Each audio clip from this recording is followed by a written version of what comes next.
7:14 in the morning, my phone buzzed. Motion alert.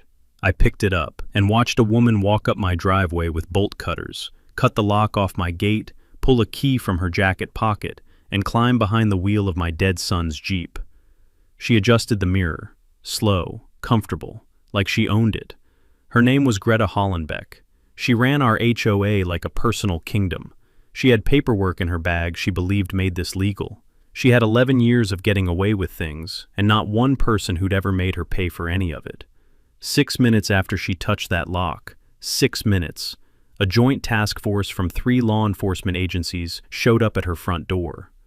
What they found inside made the local news for a week. My name is Vaughn Delacroix, and this one's for everyone who's ever been pushed around by someone with just enough power to think they're untouchable. Where are you watching from tonight? Let's fill up the map in the comments. Let me back up and tell you who I am, because it matters. I spent 31 years as a pipe fitter in industrial plants scattered across Appalachian Kentucky. Power stations, chemical refineries, paper mills, the kind of places that smell like burnt metal and machine grease, and where the ambient noise is loud enough to give you tinnitus by 40 if you're not careful about your ear protection. I was good at my job. I was the guy you called at 2 in the morning when something in the system failed and the whole operation was bleeding money by the minute. I didn't panic. I assessed, I acted, and I wrote it up afterward with clean handwriting. I retired at 58 with a modest pension, a bad left knee that predicts rain better than any meteorologist in the state, and enough savings to buy a small parcel of land in Crestwood Hollow, a subdivision about 40 minutes east of Louisville that had been carved out of old farmland sometime in the late 80s. The kind of neighborhood where the lawns are tidy and everyone waves from their driveway, but nobody actually knows each other's middle names. The house itself was nothing I'd put on a postcard. 3 bedrooms, a wraparound porch that needed work when I bought it, and a detached garage I immediately converted into a proper workshop. Pegboard walls, a good workbench, a table saw I'd owned for 20 years and treated better than most people treat their cars. That workshop was where I went to think. Still is. I kept 2 vehicles, a 2019 Ford F-250, dark blue, for hauling and errands, and a 1998 Jeep Wrangler, sand-colored, that had belonged to my son Darnell. Darnell died 3 years before I moved to Crestwood Hollow. 34 years old. Cardiac event. The kind that comes without warning and leaves without explanation, and takes everything with it when it goes. He was healthy, as far as anyone knew. He ran 5 miles 3 times a week. He ate well. He had a laugh that could fill a room from the hallway. And then one afternoon he was gone, and the world just kept turning like it hadn't noticed. The Jeep was the last thing of his I had that still smelled like him. His fishing rods were bungee corded to the roll bar, exactly where he'd left them after our last trip to Taylorsville Lake. His copy of a Merle Haggard live album, on cassette, because Darnell was stubborn about certain things, was still in the tape deck. A pine tree air freshener dangled from the mirror, dried out and almost colorless, but still faintly sweet if you leaned in close enough. Every time I opened that garage, the smell hit me like a hand on my chest. Motor oil, cedar sawdust from my workbench, and underneath it all, that faint pine sweetness. I drove the Jeep twice a year. Darnell's birthday in April, and the anniversary of the day I lost him in September. Both times I drove it alone, out to the lake and back, with Merle Haggard on the tape deck and nobody in the passenger seat. I kept the Jeep behind a heavy padlocked gate on the side of the property, screened by a wooden privacy panel so it wasn't visible from the street. Not because I was worried about theft, because I didn't want it looked at. I didn't want neighbors peering at it. I didn't want it to become the subject of anyone's opinions. It was mine, and it was Darnell's, and that was the full extent of who it belonged to. And then Greta Hollenbeck decided it was hers to deal with. Greta had been on the Crestwood Hollow HOA board for 11 years, and president for 7 of them. She was 63, always manicured, drove a white Lexus SUV so clean it looked like it had never been driven on an actual road. She wore color-coordinated athletic visors to every community event, and communicated with residents in a tone that split the difference between kindergarten teacher and corrections officer. She had mastered the art of the warning letter, that particular genre of correspondence that manages to be polite in every individual word, while being completely contemptuous in its overall meaning. 6 weeks after I moved in, one of those letters arrived. Certified mail, return receipt. The HOA had determined, via a vote I had received no notice of, that all non-passenger recreational vehicles stored visibly on residential lots were in violation of community standards. The letter cited a specific subsection of the CC and RS. That subsection, when I located it in the governing documents, had been amended just 11 days after I submitted my purchase paperwork, and the amendment was backdated to appear as though it had been in effect for months. I drove to Greta's house. Vinyl-sided colonial, flagpole out front, mailbox shaped like a rooster, because of course it was, and knocked on the door. She answered in gardening gloves and looked at me the way you look at something you weren't expecting and don't particularly want. "The rules are the rules," she said. "You have 30 days to comply." Comply how, exactly? Remove the vehicle from the property or store it in a fully enclosed structure. There's a privacy screen on the gate. You can't see it from the street. The board has determined the screen is insufficient. She smiled pleasantly. "Have a wonderful evening, Mr. Delacroix." The door closed. The weather-stripping seal made a firm, compressed sound, the sound of finality, of someone who has never once been told no and has no mechanism for imagining it.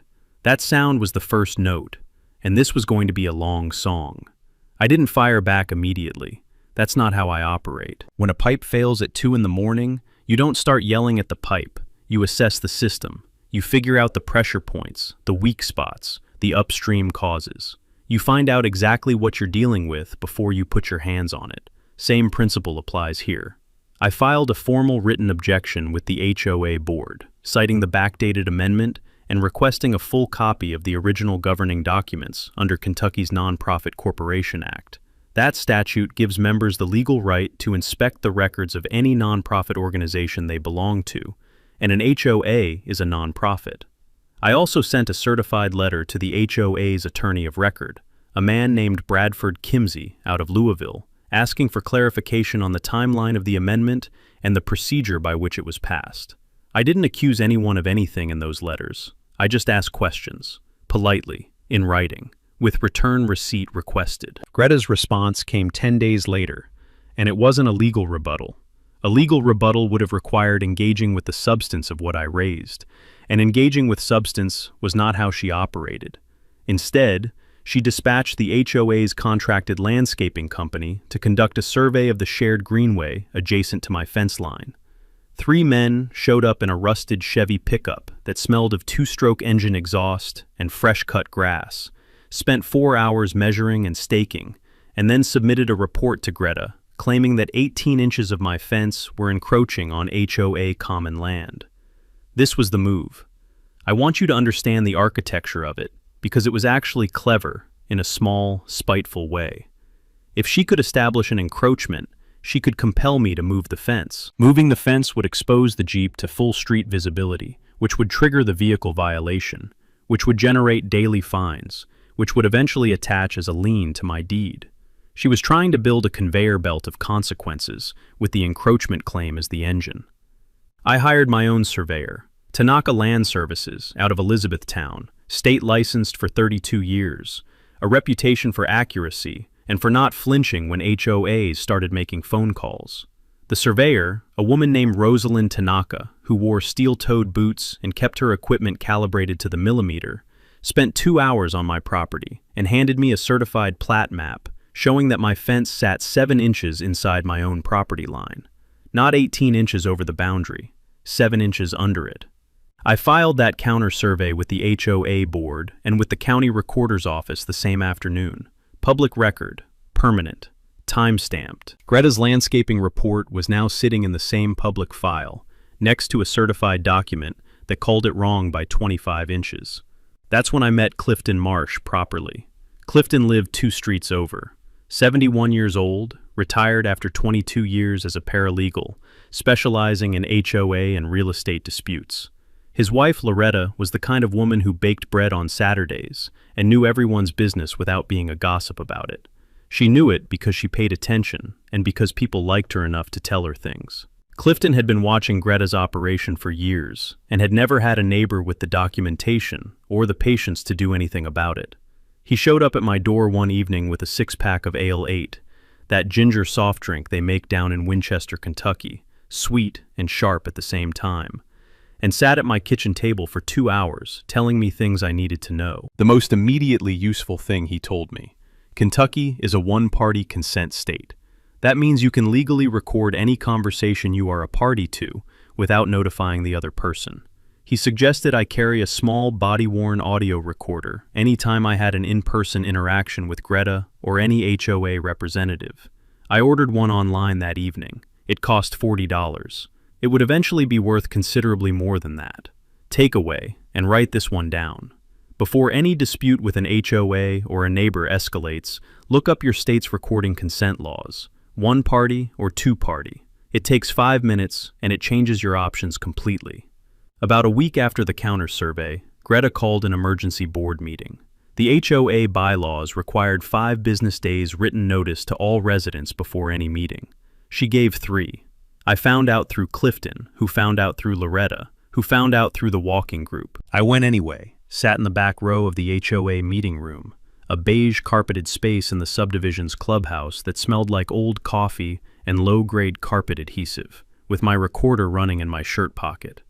The board voted, without discussion and without giving me an opportunity to speak, to issue a formal fine schedule for the Jeep, $75 per day, accruing from the original notice date until the vehicle was removed or enclosed. I stood up when the vote was announced. "This meeting was improperly noticed," I said. "The required notice period under your own bylaws is 5 business days. You gave 3. This vote is procedurally defective and legally invalid." Greta looked at me over the top of her reading glasses, with the expression of someone who has heard many objections and found every one of them equally irrelevant. "You're welcome to file a formal appeal," she said. "The appeal fee is $250, payable in advance." I looked around the room. The other board members, 4 of them, plus Greta, were arranged behind a folding table like a panel of judges. One of them, a man named Harwick Boone, who had the look of a retired school administrator, was studying his hands with great concentration.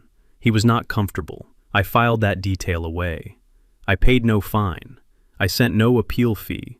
I sent a letter instead, citing the procedural defect in the notice period and stating clearly that any fines assessed under an invalidly convened vote were legally unenforceable. I copied Kimsey, the HOA attorney, on the letter.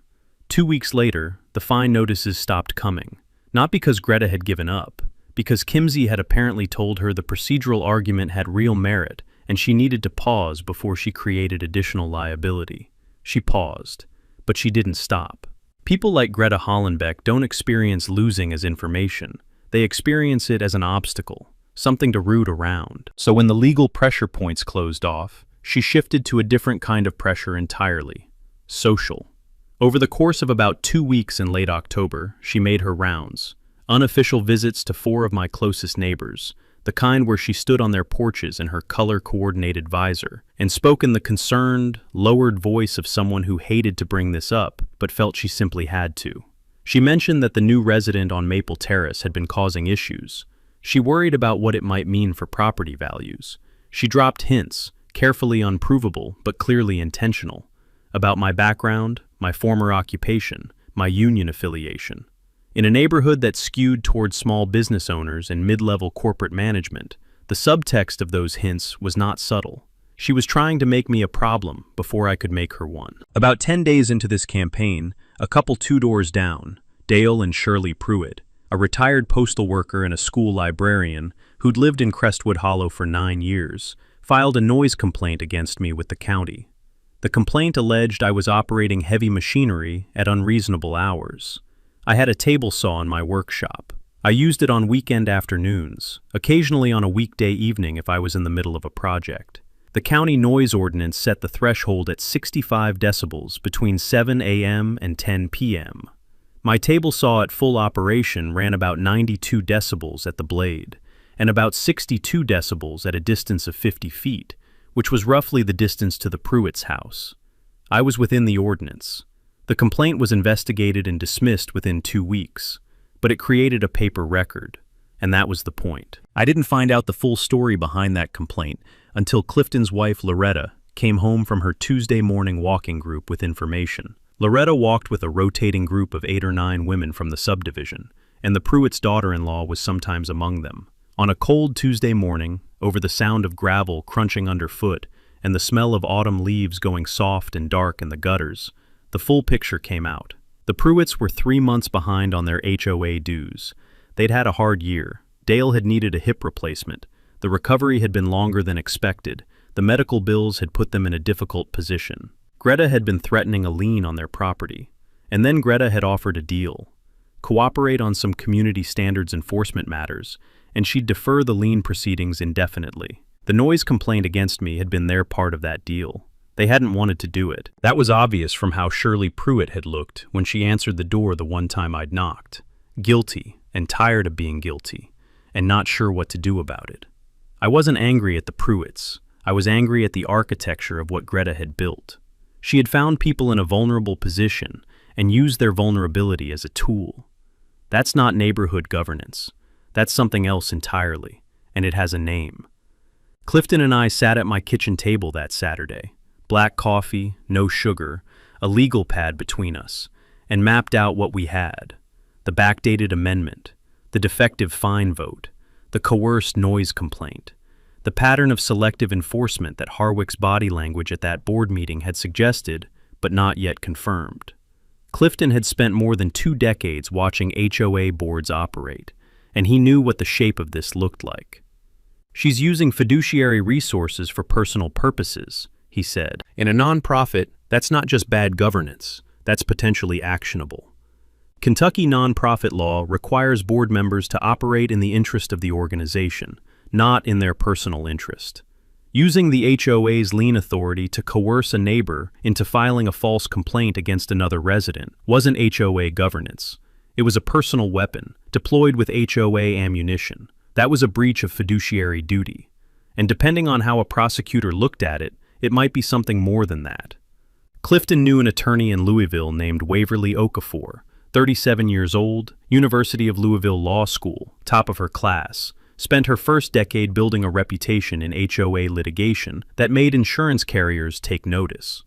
She worked on contingency when the facts were strong enough. Clifton called her that afternoon. She agreed to meet. While that was being arranged, I started going door to door in Crestwood Hollow. Quietly, systematically, without any drama. I brought documents. The original governing documents, the backdated amendment, the survey results, the procedurally defective fine vote. I sat in 11 living rooms over 3 weekends and laid out what I knew.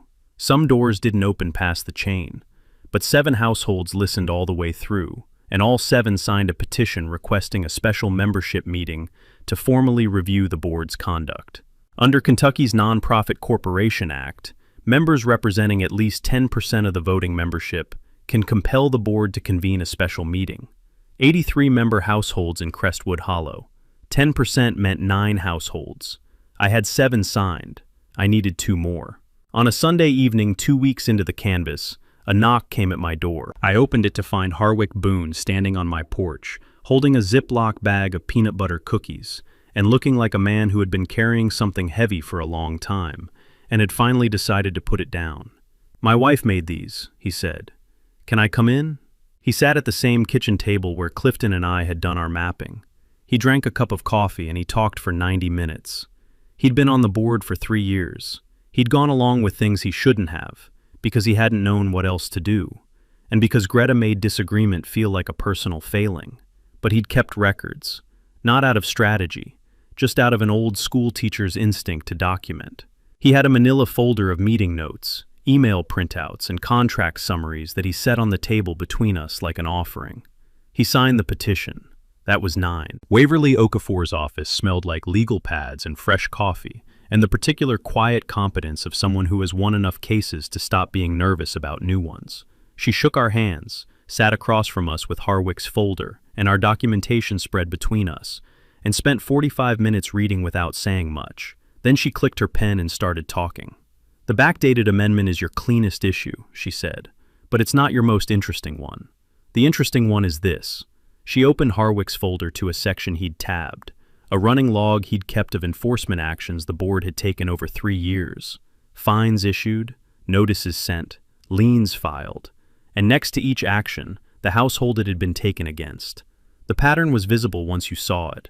Blue-collar households, retirees, people who worked in trades or service industries, or whose primary income was a pension or Social Security. Every significant enforcement action for 3 years had been directed at residents in that category. Meanwhile, violations by residents who were active in the local Chamber of Commerce, or whose spouses served on county planning committees, or who moved in the same social circles as Greta, those went unaddressed. Some of them were larger and more visible violations than anything I'd been cited for. Under the Fair Housing Act, Waverly said, enforcing community rules in a pattern that disproportionately burdens residents based on their economic class or occupational background can constitute discriminatory housing practice. This data is not yet a proven case, but it is suggestive enough to file a complaint with the Kentucky Commission on Human Rights, which triggers a formal investigation. She paused. Let that land. We file the complaint, she continued, and we simultaneously file a petition for special membership meeting through a certified process server. The board has 45 days to convene. We also begin preparing a motion for declaratory judgment on the amendment validity, and we preserve everything related to their surveillance camera installation. I asked her about the surveillance camera. She hadn't gotten there yet in her reading. About 10 days earlier, I'd noticed a new camera on the HOA-owned lamppost directly across from my gate. Not a neighborhood security camera pointed at the street or the common areas. A pan-tilt zoom unit positioned to look directly into my property. I'd photographed it, identified the model, a Hikvision PTZ with a 180-degree horizontal sweep, and pulled up the county GIS map to confirm the lamppost sat within the HOA's easement. The problem, Waverly explained, was the angle. The camera captured not just my gate and the public-facing portion of my property, but a section of my interior yard that was not visible from any public vantage point. Kentucky law distinguishes between recording from a public vantage point, generally permissible, and recording private areas that would not otherwise be visible without the use of optical equipment. The latter can constitute unlawful surveillance. She sent a preservation letter to the HOA that afternoon. All footage, all installation contracts, all communications related to the camera, preserved, pending litigation. Takeaway. If any entity installs surveillance equipment aimed at your private property, your first call is to an attorney, not to the entity itself. The distinction between legal security monitoring and unlawful surveillance is narrow, state-specific, and worth knowing before you say anything on the record. All 3 filings went out that week: the Fair Housing Complaint, the certified petition for special membership meeting, and Waverly's preservation letter. Greta received the petition documents on a Wednesday morning. Harwick, who still had his board email access, told me she was on the phone for close to an hour, her voice getting louder with each call. The 5th board member, a man named Rufus Clayman, who'd been her closest ally for years, went quiet on the board's email chain for 3 days straight. And then Greta made her decision. I think, looking back at it, that the preservation letter was the trigger. The moment she understood that her surveillance camera, the tool she'd installed to monitor me, was now itself under legal preservation and scrutiny, she concluded that whatever window she had to act was closing. She decided to force the issue before her position collapsed. She was going to take the Jeep, physically, under color of HOA authority, and she was going to do it fast, before any court had a chance to rule otherwise. She had a key made. I still don't know exactly when or how she got access to the original long enough to copy it. The lockbox where I kept the Jeep key was in my garage. The only time that garage had been unlocked and unoccupied that I could account for was during a plumbing inspection by the HOA's contracted vendor 6 weeks after I moved in, an inspection I'd been notified about with less than 24 hours notice and hadn't been able to be present for. She'd been planning this since nearly the beginning. Here's where the story shifts. Not because of anything dramatic. No confrontation, no raised voices, no movie moment. Just a document and a man with a legal pad and 2 cups of coffee going cold on my kitchen table. Clifton had been working through the full packet of governing documents that I'd obtained through the records request. All of them, going back to the original Crestwood Hollow CC and Rs from 1987. Most of it was routine: easement descriptions, maintenance schedules, assessment procedures, standard HOA boilerplate from a time when the development was first platted. And then he found Section 14B, Section 14B of the original covenants read, in relevant part, that any amendment to the governing documents required an affirmative vote of 2/3 of the full membership, not the board, the membership. Every homeowner. A 2/3 supermajority of 83 households. The vehicle storage amendment that Greta had used as the legal foundation for everything she'd done to me, the fines, the encroachment claim, the compliance demands, had been passed by a 5-member board vote. Alone. No membership vote. No notice to homeowners. Just 5 people at a table deciding to change the rules that governed everyone. Under Section 14B, that amendment had never been valid. Not technically flawed, void, legally non-existent. As in, it never existed as a matter of law from the moment it was passed. I called Waverly from the kitchen table while Clifton sat across from me holding the original document. She was quiet for a long moment after I explained what we'd found. "That's your declaratory judgment," she said. "Void ab initio, void from the beginning. We don't argue that it was improperly applied. We argue that it doesn't exist. Every fine, every action, every lien issued under that amendment is built on nothing. Void ab initio, Latin term. Practical meaning. Everything Greta had done to me under that amendment had no legal foundation, and she wasn't the only one she'd done it to. 12 households in Crestwood Hollow had paid fines under that rule. Collectively, Waverly estimated, somewhere around $34,000, all of it potentially subject to mandatory refund. But Clifton wasn't finished. He'd pulled the HOA's annual financial disclosures from the Kentucky Secretary of State's public database, filings that nonprofits are required to submit every year, and that any person with an internet connection can access. What he found in those filings made the vehicle amendment look like a parking ticket. The HOA's reserve fund, required by the governing documents to maintain a minimum balance of $80,000 for major repairs and infrastructure maintenance, currently held $11,400.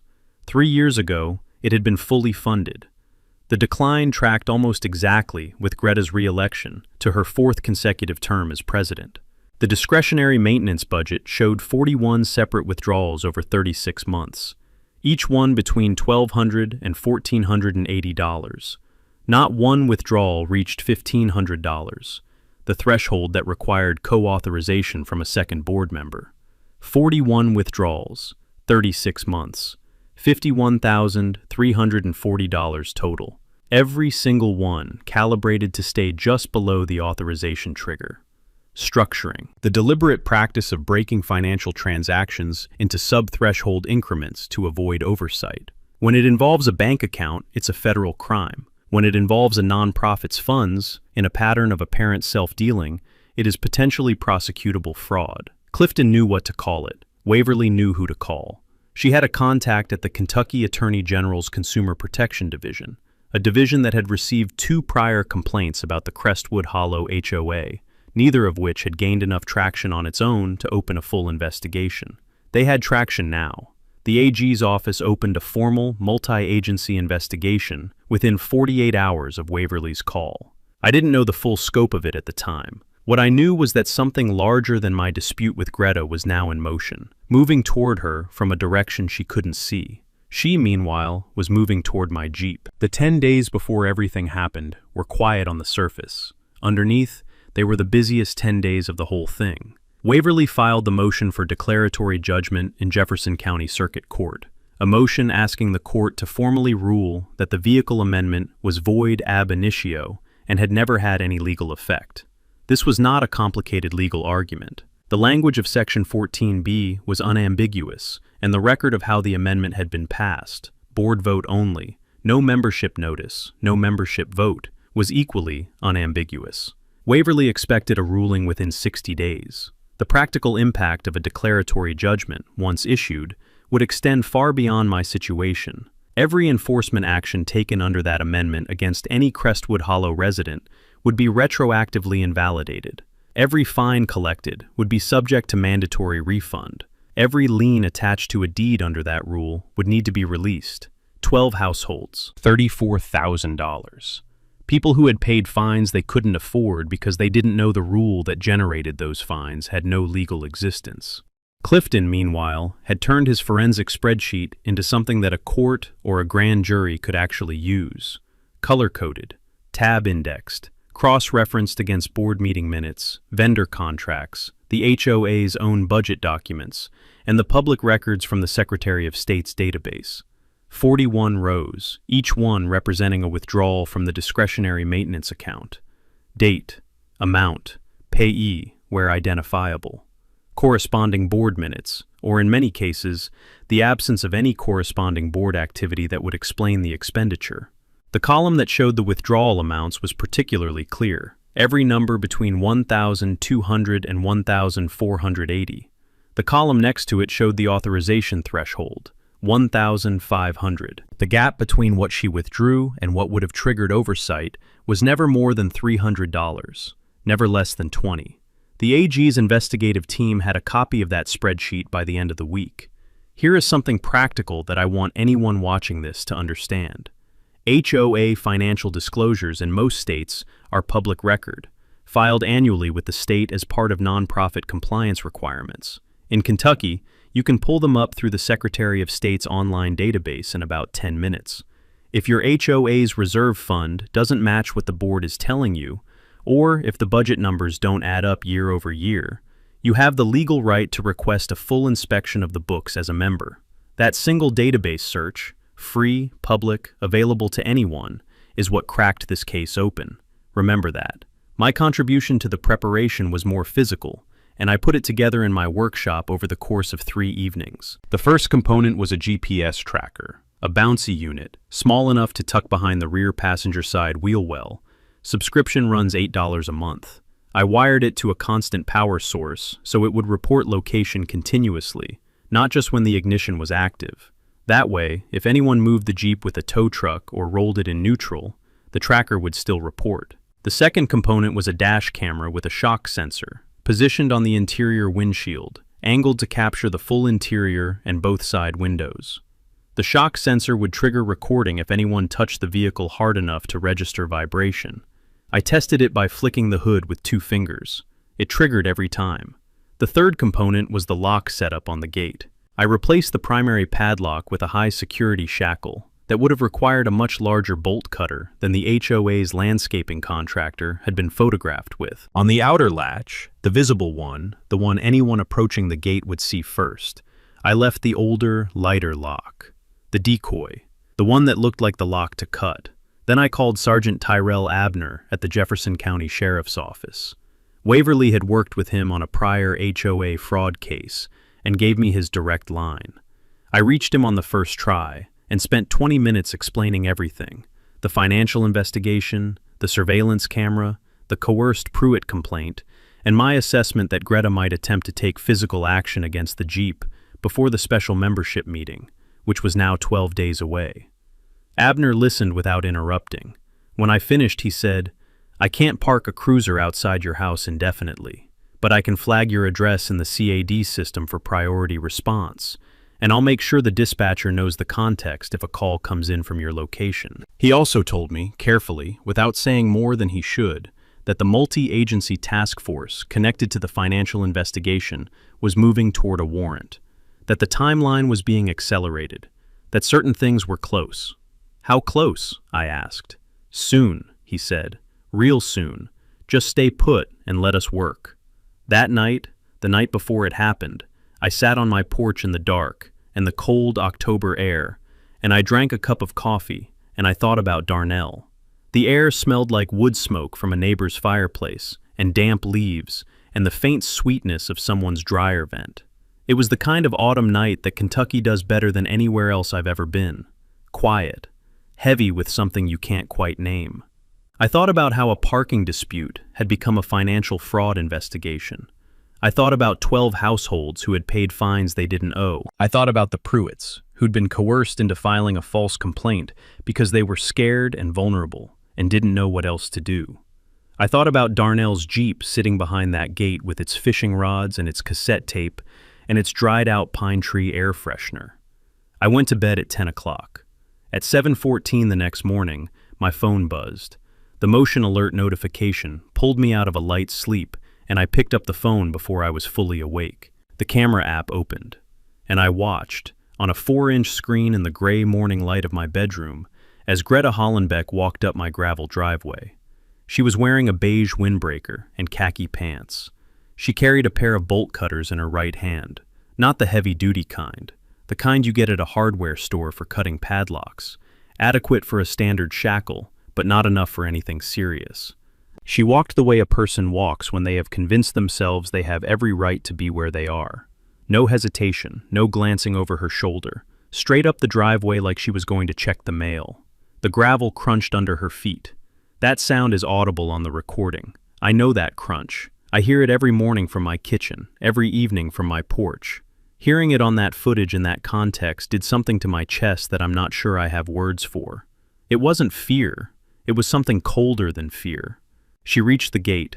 She looked at the outer latch. She looked at the lock, the older, lighter one, the decoy, and she brought the bolt cutters up and cut it. It took her 2 attempts because she was angle fighting the shackle, but she got it. The gate swung open. Then she reached into the zippered pocket of her windbreaker and pulled out a key, a copied key to Darnell's Jeep. I want to pause on that for a moment, because I think it's the detail that changes the emotional texture of this whole story. She didn't just decide to take the Jeep that morning. She had planned it far enough in advance to obtain a copy of the key. She had been in proximity to the original long enough to have a copy made. I had run through the timeline of when that could have happened. The unattended HOA vendor inspection 6 weeks after I moved in was the only window that made sense. She had been planning this, or at least holding the option of it, for months. She walked to the driver's door. She unlocked it with the copied key. She got in. She adjusted the rearview mirror, the deliberate, settling-in gesture of someone making themselves comfortable, and she backed the Jeep out of the gate. I was already on the phone with 911 before I reached the front window. I reported a vehicle theft in progress. I gave the dispatcher the make, model, and color of the Jeep, a description of the operator, and the GPS coordinates that were already updating on my phone screen in real time, as the bouncy tracker reported the Jeep's position and movement. The dispatcher was efficient. I could hear the call going out on the background radio. Then I called Sergeant Abner's direct line. He picked up on the second ring. I told him what had just happened in about 30 seconds. There was a pause. Not a long one, maybe 3 seconds. And then he said, "Don't go anywhere. Don't get in your truck. Don't follow her. Let us handle it." "I know," I said. I stood on my front porch in my work boots and my flannel shirt, coffee in hand, and I watched the street. I had done everything I could do. The tracker was reporting. The camera had the footage. The 911 call was active. Abner was moving. What I didn't know, what I only learned in full detail weeks later, was what was happening simultaneously, 3/4 of a mile away. The multi-agency task force had been in a pre-dawn staging location since 6 a.m. that morning. They had a search warrant, signed by a Jefferson County Circuit Court judge the previous afternoon, authorizing the search and seizure of all HOA financial records at Greta's home address, her personal bank statements and electronic devices, all documentation related to the discretionary maintenance account, and any contracts or communications related to the surveillance camera installation. They had planned to serve the warrant at 9 a.m., standard procedure for a residential search of this nature. When my 911 call dropped into the system, and Abner's radio call followed it 12 seconds later, the task force coordinator made a decision in about 30 seconds. They had a suspect in a stolen vehicle, moving, with a live GPS track. They had a warrant already signed. There was no legal or tactical reason to wait until 9. At 7:24 a.m., a Jefferson County patrol unit located the Jeep at the intersection of Maple Terrace and Route 44. Greta had driven it 4/10 of a mile. The officer activated his lights, pulled her over on the shoulder, and approached the window. She handed him a document, HO a letterhead, printed and folded, asserting that the vehicle at this location had been impounded under HOA enforcement authority pursuant to applicable community standards regulations. The officer looked at the document. He looked at her. He said, "Ma'am, homeowners associations do not have impound authority in the state of Kentucky. That's not a thing. Please step out of the vehicle." At 7:33 a.m., 6 minutes and change after my GPS showed the Jeep start moving, The task force vehicles rolled to a stop in front of Greta Hollenbeck's vinyl-sided colonial, with the flagpole and the rooster mailbox. They knocked. They announced. They served the warrant. While Greta sat in the back of a Jefferson County sheriff's cruiser on the shoulder of Route 44, not yet formally arrested, but not going anywhere either, a team of investigators was working methodically through her house. The house was immaculate. I've been in a lot of homes over the years, and I can count on one hand the ones that were that organized. Color-coded storage bins labeled in neat block letters in the garage. Files arranged alphabetically in a 4-drawer cabinet in the home office. A desk so clear and ordered it looked like the background of a stock photo. Everything in its place, everything documented. Investigators, I would later be told, find this easier to work with than chaos. When a person of this temperament has been doing something wrong, they document it just as carefully as they document everything else. The organizational instinct doesn't turn itself off for the parts they'd rather keep hidden. The HOA financial files were in the lateral cabinet, 3rd drawer. The laptop on the desk had a password, but the warrant covered electronic devices, and the forensic unit had tools for that. What they found on the laptop, once they got in, was Greta's own spreadsheet, her personal tracking document for the discretionary maintenance account withdrawals. Each row had a date, an amount, and a notation column. Some notations were plausible: camera install, walkway repair consult, irrigation assessment. Others were vague to the point of meaninglessness, and a significant number corresponded to dates when no board activity of any kind had been scheduled, and no vendor had submitted a corresponding invoice to the HOA's accounts payable file. She had kept meticulous records of her own misconduct. The investigators noted this with the particular professional appreciation of people who usually have to reconstruct a paper trail from fragments. Then they found the lockbox. It was in the bedroom closet, on the shelf above the hanging clothes, next to a stack of photo albums. A small gray combination lockbox, the kind sold at hardware stores for about $40. Inside, 14 property keys on labeled rings. Each label had an address, all addresses in Crestwood Hollow. Some were for houses, some were for vehicles. 3 were labeled with unit numbers that had no corresponding street addresses in the subdivision, suggesting they may have been for properties elsewhere. Next to the lockbox was a small spiral notebook, handwritten entries, names, addresses, notes, what appeared to be access schedules and property-specific details for multiple homes, inspection windows, alarm codes in a few cases, notes about residents' schedules. The notebook's existence was logged in the search inventory and referred to the AG's office for review under a separate investigative track. I cannot tell you where that track led, because some of it is still under review as of this recording. What I can tell you is that Sergeant Abner called me that afternoon, and when he told me about the keys and the notebook, I sat down on my kitchen floor and I stayed there for a while. "How many properties?" I asked him. "We're still working through it," he said. Back at the station, Greta had asked for Bradford Kimsey, the HOA's attorney. Kimsey arrived, spoke with her privately for about 40 minutes, and then walked out of the conference room and asked to speak with the duty officer. He explained, clearly and professionally, that he represented the Crestwood Hollow Homeowners Association as an organization, not Greta Hollenbeck as an individual. His obligations ran to the organization. Her personal criminal exposure required her to retain separate counsel. He shook hands, collected his briefcase, and left. That moment, more than almost anything else, told Greta something she'd perhaps never fully understood before. The institution she had used as a weapon for 11 years did not belong to her. By 2 that afternoon, Harwick Boone had convened an emergency session of the board's remaining members. Himself, Delbert Sprouse, and Norma Fott. 3 of 5, a quorum. Rufus Clayman, the 5th member and Greta's closest ally, was unreachable by phone or email, a condition that would persist for the next 48 hours until he resigned via a brief message citing health concerns.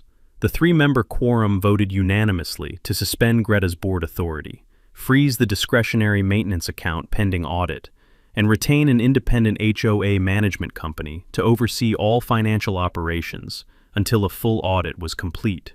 They also voted to formally notify the membership of the day's events via written communication, which Harwick drafted himself and sent out that evening. All of this by 4 p.m. on the same day she cut my lock. I drove to the Pruitt house that afternoon. I knocked on the door. Shirley Pruitt answered, and she'd been crying. I could see it in her face. She'd gotten the board's notification on her phone, and she'd seen the news alerts that were already circulating in the local neighborhood groups. Before she could say anything, I said, "I don't need an apology.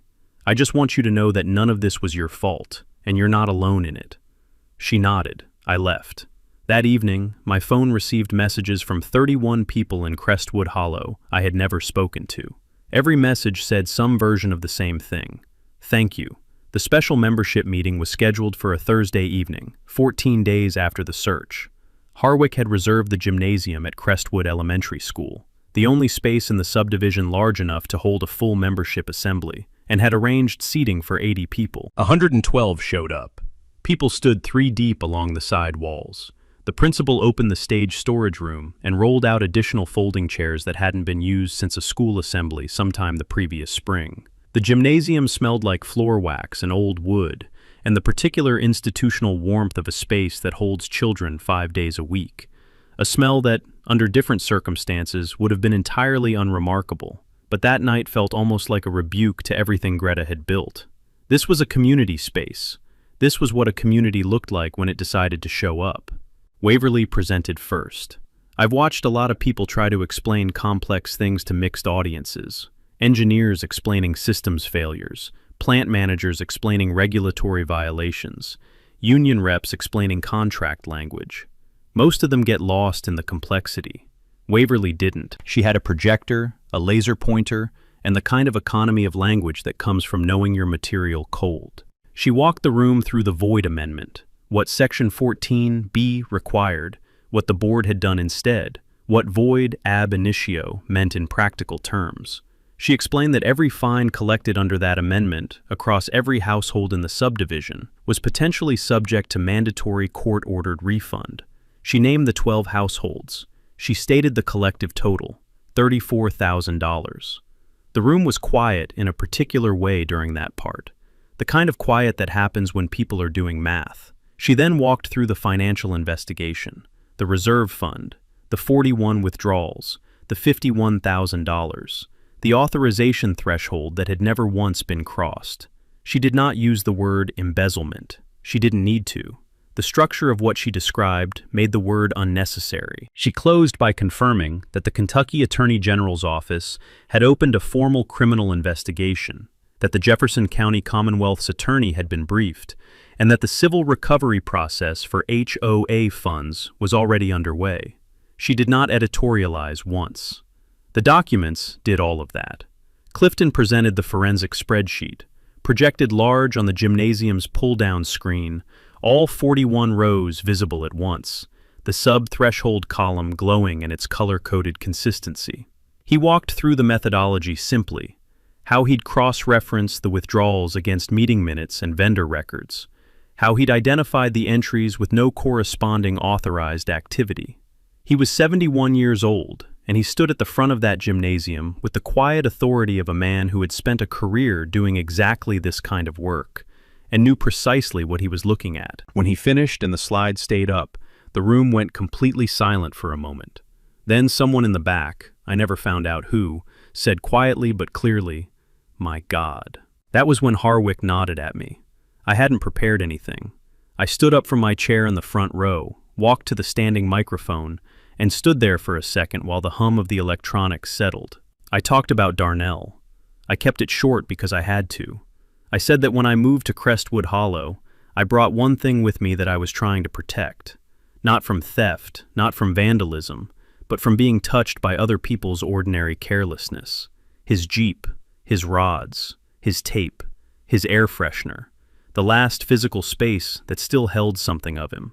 I said that when someone put bolt cutters on that gate and sat behind that wheel, they weren't enforcing a rule. They were trespassing on a grief that didn't belong to them. I said I wasn't angry anymore. I said I was tired. And I said I was glad it was over. The gymnasium was completely silent.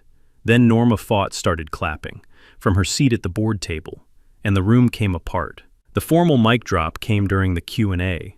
Harwick stood and read, word by word, from a certified letter he'd received that afternoon from Jefferson County Circuit Court. The motion for declaratory judgment had been granted. The vehicle storage amendment was void ab initio.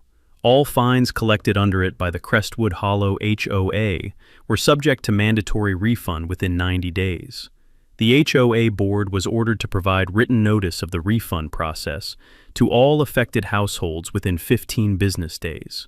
He read it slowly, every word. There were 12 people in that gymnasium who had paid those fines. I knew some of them by then, had met them going door to door, had sat in their living rooms. Some were elderly. Some had paid with money that had cost them something real to part with. I watched their faces while Harwick read. The shift that happens when something abstract becomes concrete, when a legal ruling becomes a check in the mail. 2 local TV news crews had been allowed in the back of the room. When Harwick finished, one of the reporters approached the board table and asked for a comment from Greta Hollenbeck. Greta was not in the room. She had not come. Her attorney had advised against it, presumably. Or perhaps she had simply, finally, understood that there was nothing left to say. Clifton, walking out beside me in the parking lot afterward, put it simply. First wise thing she's done in years. Outside, in the cold air under the amber glow of the parking lot lights, the gymnasium emptied slowly. People stood in clusters, talking, exchanging numbers. Someone had brought a thermos of coffee. The gravel of the parking lot crunched underfoot as people moved from group to group. A woman I'd never met before. She'd moved in 2 years ago, on the far side of the subdivision, and had paid $450 in fines she hadn't understood, found me at the edge of the parking lot and told me that she'd been afraid to push back because she'd thought it would only make things worse. I told her that's what Greta had been counting on, that it had worked on people for 11 years because nobody had known they weren't alone. I drove home in the Jeep, Merle Haggard on the tape deck, both hands on the wheel. 6 weeks after the gymnasium meeting, the Jefferson County Commonwealth's attorney filed formal charges against Greta Hollenbeck. Second-degree theft for the Jeep, breach of fiduciary duty as a nonprofit officer, and criminal misappropriation of nonprofit funds. The last count stemming from the structured withdrawals from the HOA reserve. She retained a private criminal defense attorney, entered a not guilty plea at arraignment, and the case moved into the discovery and pre-trial phase, where it would work its way through the system over the following months. I'm not going to sit here and tell you the criminal case was a clean, satisfying resolution, because the legal system doesn't move like a YouTube video. It moves slow. It has continuances and motions and scheduling conflicts and procedural requirements that have nothing to do with justice and everything to do with process. What I'll tell you is that the evidence was strong, the financial records were meticulous, and Waverly's civil case was in parallel motion the entire time. Rufus Clayman resigned from the board 9 days after the search, citing health concerns that no one in the neighborhood had previously been aware of. He was not criminally charged. The AG's review of records bearing his signature was, as of the last update I received, ongoing. The independent several of the recipients posted about it on neighborhood social media. A few used the word miracle. That's an overstatement, but I understand the impulse behind it. I declined all media interviews. I gave one written statement to Waverly for use in the civil court filings. I accepted a handwritten card from Shirley Pruitt, written on pale blue stationery with a floral border, which I keep on the kitchen windowsill between a jar of Darnell's fishing lures and a photograph of the 2 of us at Taylorsville Lake, maybe 5 years before he passed. In the photograph, we're both squinting into the afternoon sun and not quite smiling, the way people look when they're actually happy and not performing it for the camera. Here's what I took away from all of this, and I want to say it plainly because it's the part that matters more than any of the legal details. Greta's operation ran on isolation. She picked people off one at a time. She kept every dispute private and individual. She used the complexity of HOA governance, the fine print, the procedural rules, the nonprofit statutes, all of it, to make residents feel like they were alone in a system they didn't understand and couldn't change. That feeling of isolation is not an accident. It's a strategy, and it works right up until the moment when people start talking to each other. What beat her was 11 households.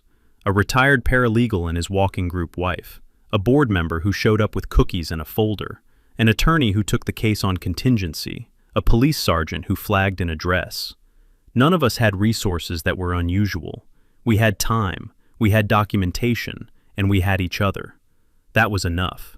6 months after the gymnasium meeting, Harwick announced at a regular board session that the HOA was establishing the Darnell Delacroix Community Assistance Fund, seeded with $5,000 from the civil recovery proceeds, administered by a rotating 3-resident committee with fully transparent quarterly financials published online. The purpose? Short-term financial assistance for Crestwood Hollow residents facing HOA-related hardship, so that no one else would find themselves in the position the Pruitts had been in, so that vulnerability wouldn't be a lever anymore. It's a small fund. It won't make headlines, but it changes what's possible for the people it reaches, and that's the kind of thing that matters from the inside. The Jeep is still in the garage. The lock is new. The gate is new. The cassette tape is still in the deck. I drive it on Darnell's birthday and on the anniversary. And sometimes now, not often, but sometimes, I drive it to Clifton and Loretta's house on a Sunday afternoon, and we sit on their porch and drink coffee and talk about something that has nothing to do with any of this. That's the part that doesn't make the news either. The part where things go quiet and normal and good. I'll take it. You know what I keep coming back to? Not the task force, not the crossroom. It's Vaughn driving home in that Jeep. Merle Haggard on the tape deck. Nobody else in the car. That's the part nobody films. He wasn't a lawyer, wasn't connected. Just a retired pie feeder with a bad knee and one thing he was trying to keep safe. And a woman who's run his neighborhood for 11 years decided that thing was her to deal with. $51,000 gone from a fund that was supported to protect everyone. First, because somebody finally pulled a public database and sat down and read it. That's how small power survives, not because it's strong, because we're busy. So, let me ask you, when did you last look at your HOA's financial? Do you even know if your state makes them public? Drop your story in the comments. I read everyone. Subscribe if you need to see what's next, because the next one involves a false easement and a doorbell camera that caught everything. And remember what Vaughn proved. The most dangerous man in the room isn't the loudest, it's the one keeping records